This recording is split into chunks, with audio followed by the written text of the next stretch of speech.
Well, Eric, we're here because we want to discuss how was the day today, especially like we have a big day, right, with a big case. As you see, craniotomy is they not that easy, and it take a lot of preparations in order to do the case. So first, I would like to ask you, what are the things that you consider that was weak in this case? Like, talk to me about a little bit about yourself. Like, what you did wrong, what you did right. I have a list here of the stuff that we can go over, because I will let you to go over things before you go home, and not like in homework, but I will let you to review more stuff, because you're gonna have to like pass a board pretty soon, and you have to be ready, especially in big cases like this. So what do you think that things that we can improve? I thought I did okay today. I had some hiccups here and there, but for the most part, I thought I was, pretty spot on. Yeah, I noticed that you did a couple of good things.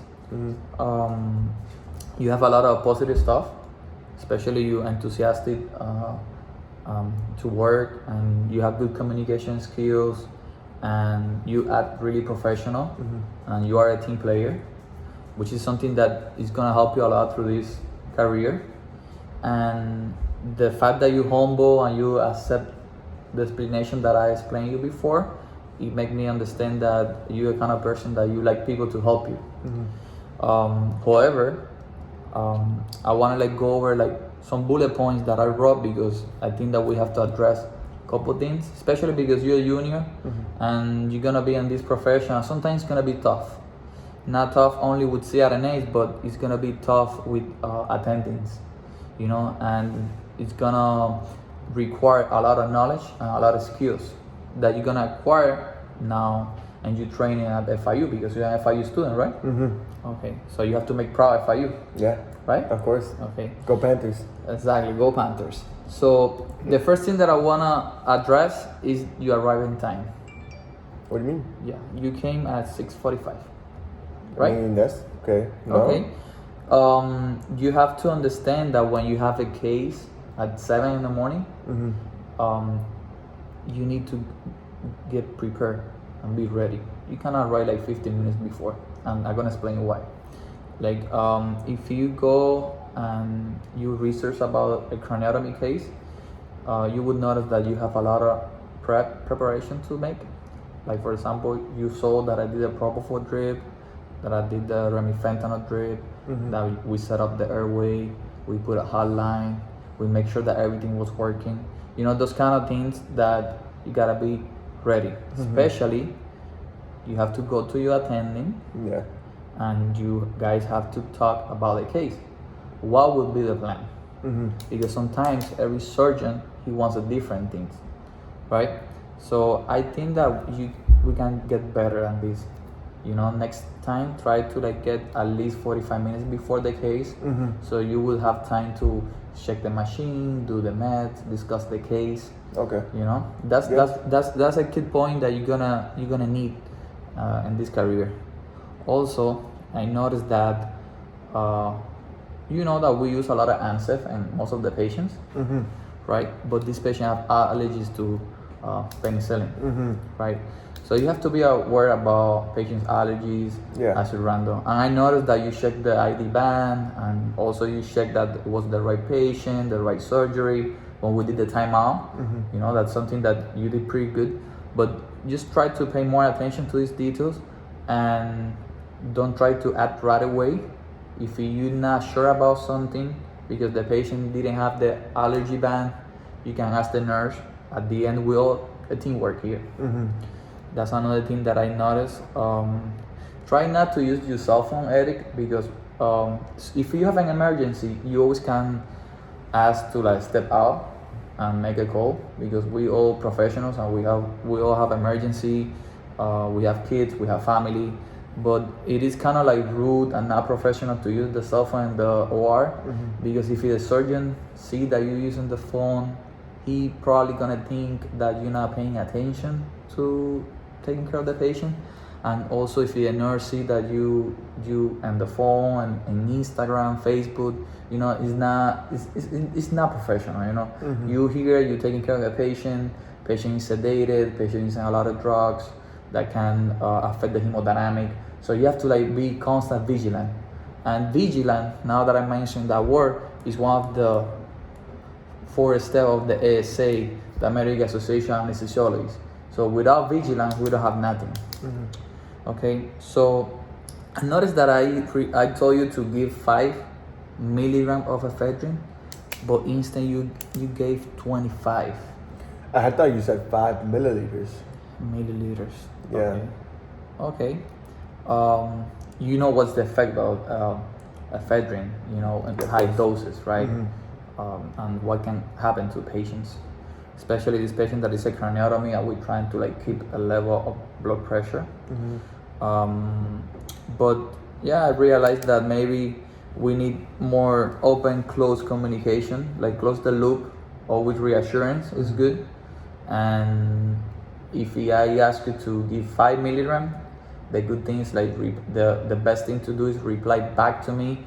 I will give 5 milligrams. You gotta make sure that you know what is in your syringe, because you're a junior, but we have really high medications that you have to pay attention, because sometimes 1 cc of phenylephrine, for example, could be 1,000 milligrams. So you have to pay attention to the doses. Try to review pharmacology and this. And the other thing that I want to address is the patient. When we went to TREM, I noticed that the peak and the ventilator went up, but you couldn't recognize what was happening at that moment. Yeah, right? I didn't really see what was going on. Yeah. So go over physiologic. What happened when you go TREM, what happened to all your organs that goes and push you thoracic cavity, and that can increase the peak. And you went over technology class already, right? Yeah. With the ventilator, vent settings. So pressure control ventilation, pressure control volume guarantee, it's a really good mode in this kind of surgeries, because it would alert you in case that the PEEP and the ventilator goes high. So just review that, when to use volume control instead pressure control, or even SIMB. Okay. It's good to know your surroundings. I know you're a junior, and probably this is a lot to take, but just try to be in a good pace. In emergence, I want to go over a couple of things. The first one would be paralytics, function, pharmacodynamic of the paralytics, and pharmacokinetics, when to reverse and when not to reverse. Okay. I noticed that you wanna reverse with 0 twitches at all. And I believe that if we use Sugamadex, would be fine, right? But if you're gonna use neostigmate with glyco, then you need at least 2 twitches. Yeah. So I'm not gonna explain you, but you coming back? When you coming back again? I think later this week. Later this week. When you come in this week, I would like to see you again. Okay. I would like you to explain me a little bit about when to reverse, what doses to use, why we not reverse.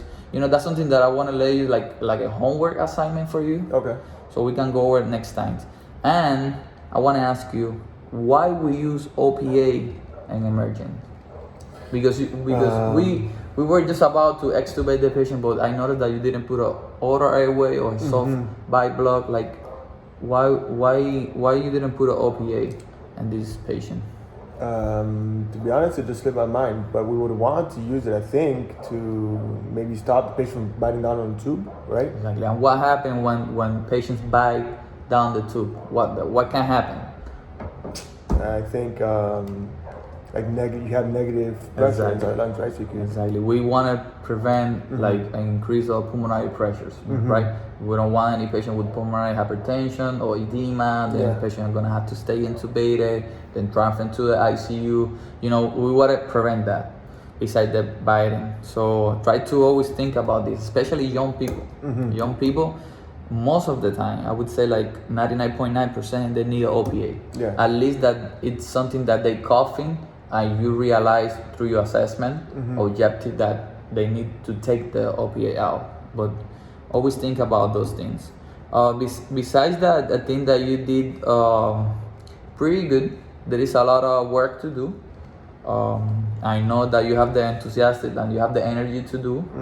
And I would be more than happy to help you the next time that we're here. Okay. Okay? Thank you, Perfect. Edith. Yeah, thank you. See you next time. All right.